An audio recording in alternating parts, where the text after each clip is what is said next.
There's gonna be an accident. Wanna kill your own son? The ice is gonna break! Stephen king এর the dead zone পড়ার পর কিছুক্ষণ brain storming করলাম যে বইটার genre আসলে কি হইতে পারে। বইটার ব্যাক কভারে আসলে যা পড়ছি বা বইটার প্রোলগে যা পড়ছি ওইটার সাথে আসলে পুরো বইটার কোনো মিল নাই। এই স্টিফেন কিং এর দ্য ডেড জোনের একটা মুভি অ্যাডাপ্টেশনও আছে, আমি মুভিটাও দেখছি।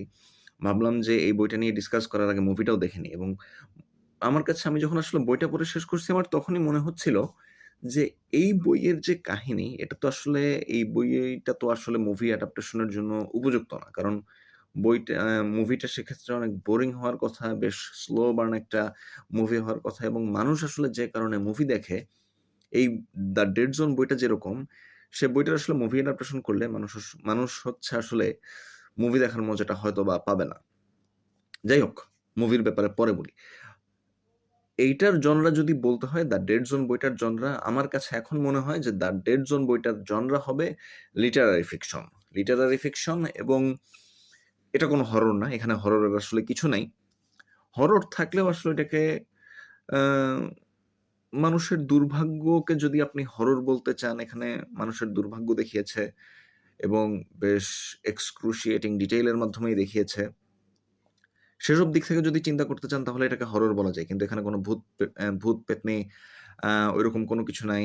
তারপরে আ সুপারন্যাচারাল ব্যাপারগুলো আছে কিন্তু আসলে খুবই কম। একটু পর কাহিনীটা বলতেছি, তখন আসলে বোঝা হয়ে যাবে।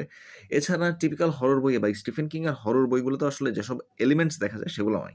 কিন্তু এখানে কি সাইকোলজিক্যাল কোনো ব্যাপার-স্যাপার আছে? অবশ্যই আছে। আ সিরিয়াল কিলার আছে, বিকারগ্রস্ত খুনি আছে? আছে। এখন ব্যাপার যেটা হচ্ছে যে আবার প্যারানরমাল ব্যাপার আছে। প্যারানরমাল ব্যাপারটা কি?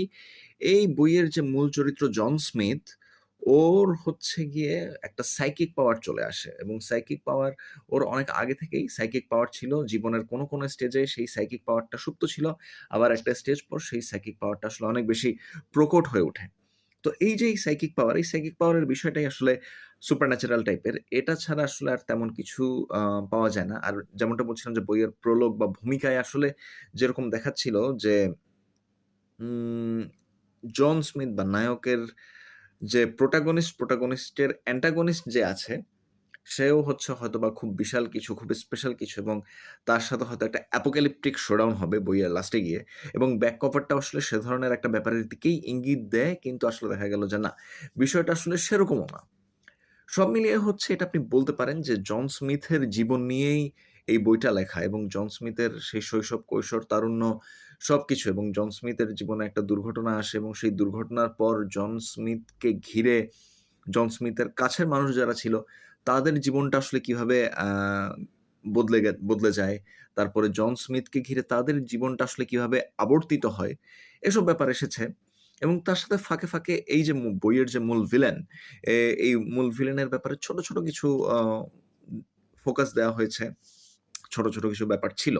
এবং আমি অনেককেই বইটার রিভিউ দিতে দেখেছি, এবং অনেক রিভিউয়ারই দেখলাম যে বলেছে যে এখানে বইয়ের যে মূল ভিলেনকে আসলে মূল ভিলেনকে দিয়ে আসলে এক ধরনের ট্রাম্পকেই বোঝানো হইছে, বা ট্রাম্পের ব্যাপারে স্টিফেন কিং কাইন্ড অফ এক ধরনের ভবিষ্যদ্বাণী করছে। অর্থাৎ বইয়ের যে মূল ভিলেন তার সাথে ট্রাম্পের মিল পাওয়া যাবে, এ ধরনের একটা ব্যাপার।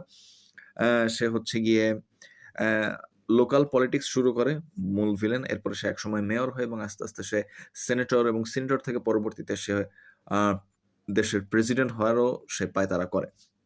এবং এখন জন স্মিথের সাইকিক পাওয়ারটা কি? জন স্মিথ কিছু একটা ধরলেই বা আশপাশে কেউ থাকলেই সে ভবিষ্যৎ বা অনেক অজানা ব্যাপার বলে দিতে পারে। এবং একটা অ্যাক্সিডেন্টের পর দেখা যায় যে জন স্মিথের এই পাওয়ারটা অনেক বেশি বাইরা যায়, এবং কাইন্ড অফ হচ্ছে পুরা সোসাইটিতেও একটা ফ্রিক হিসেবে গণ্য হয়।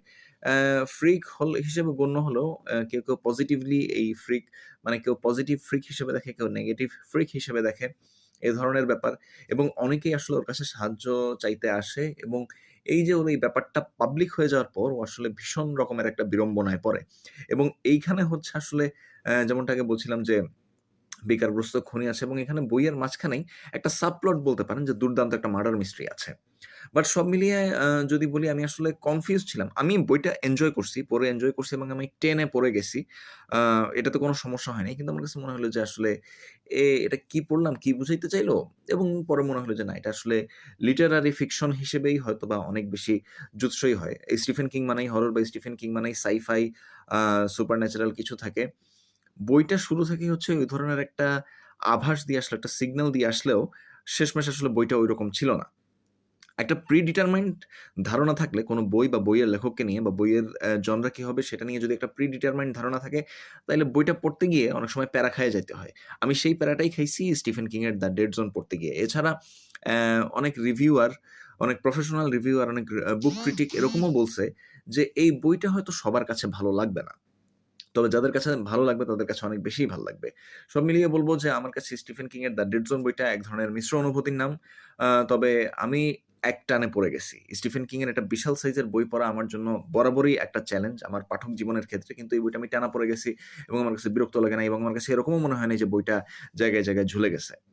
পড়তেছি কারণ আসলে আমি ক্যারেক্টার গুলার ব্যাপারে জানার জন্য খুব আগ্রহী ছিলাম যে এই বইয়ের ক্যারেক্টার কার কখন কি হবে? আরেকটু পড়ি। এই ধরনের আগ্রহ সাধারণত আসে না। সো এই কারণে দেখা গেছে যে বইটা আসলে ৭০০ পৃষ্ঠা ৭০০ পৃষ্ঠা হ বা হবে এরকম। বইয়ের ফন্ট ছোট বড় হওয়ার উপর আসলে পৃষ্ঠা সংখ্যা নির্ভর করে। তবে সব মিলিয়ে বলা যায় যে মানে বিশাল আকারের একটা বই হইলেও, বিশাল কলেবরের একটা বই হইলেও আসলে মানে আমার পড়তে খুব একটা প্যারা লাগে নাই এবং জানার আগ্রহ ছিল। একবারও মনে হয় যে না এই বইটা ফালাইয়া রাখি। এই ধরনের ফিল আসে নাই। সো সব মিলিয়ে বেশ একটা অদ্ভুত অনুভূতি বলা যায়। বইটা একটা অদ্ভুত বই এবং আ এক্সপেরিয়েন্সটা আসলে অদ্ভুত ছিল। স্টিফেন কিং ফ্যানদের কাছে আমি বলব যে ভালোই লাগবে। খারাপ লাগার কথা না। সো যারা বইটা এখনো পড়েন নাই, পড়বেন বলে সিদ্ধান্ত নিয়েছেন তাদের জন্য হ্যাপি রিডিং।